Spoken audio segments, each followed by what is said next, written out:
Marco Colbert, Speedokote Refinish Network. So today, let's talk about blends. Got a customer, he's got this Fusion here, had some really minor scratches and minor damage on the bump. Put a little bit of one-part putty on it. It really was not that serious. The main thing I want to talk about today is our blend spot. You guys can see this car is extremely dirty. I pressure washed the living heck out of it and none of this would come off. Stopped our scuff marks right here, and of course a tiny bit of clear coat is going to get in this area. I don't like that. What we're going to do is we're going to take our cordless polisher with a wool pad, really aggressive, really rough, going to leave some swirls in it.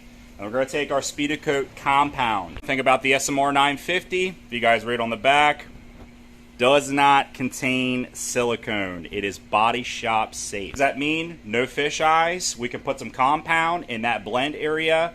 It'll help our clear coat get a little bit better adhesion in that blend zone. Even we're going to go ahead and, like I said, we're going to buff past the blend zone. That way our blend area is super clean, no dust, no bug specks or anything like that. This is really going to help clean up the job and make it come out nicer.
Have it, how to blend clear coat using Speedokote compound. Like I said, the main reason I did the buffing on the bumper before I started painting was customer didn't want to pay for a detail. So, I mean, the bumper was extremely dirty. So, all right, I'm not painting over bug crap, tar, road tar, all that kind of stuff. So let's go ahead, buff out this section. If anything, it'll make the clear coat stick a little bit better in that blend area. I used slow reducer to blend the clear coat because I didn't have Speedokote blend, and man, let me tell you, that does make a difference. Definitely got a little bit of buffing to do in that blend area right there. You guys can see where I marked the tape. However, pretty smooth blend. Not going to complain. Just need to hit with a little quick polish and it's done. Let's talk about the big elephant in the room, the Speedokote Euro Clear. Holy crap, guys. This freaking clear, one coat, one and done, that's it. These cheaper in and out jobs, especially guys when I'm going to dealerships, really hot days, extremely hot days, I'll use the SMR 42 because it dries a little slower. But man, the fast dry Euro Clear, seriously guys, Speedokote really hit it off with this clear. This stuff for the price, you cannot find better. Literally every time I use this product, I apply one full wet coat. That is it, that is all. And I mean, these are the results we're getting. As you guys can see, we got a seamless blend with our color. We went ahead, we did one reduction with the Speedokote color blender, didn't go crazy. And we reduced the color one time. And we took the color to like right this area right here. And it faded out really good. You can't even really tell where I started or stopped the color. So that is going to wrap it up for this job. If you guys are looking for the best, most affordable auto body products in the world, head on over to www.speedokote.com. They have everything you need, start to finish, to get your projects done. Like, subscribe, new videos every week.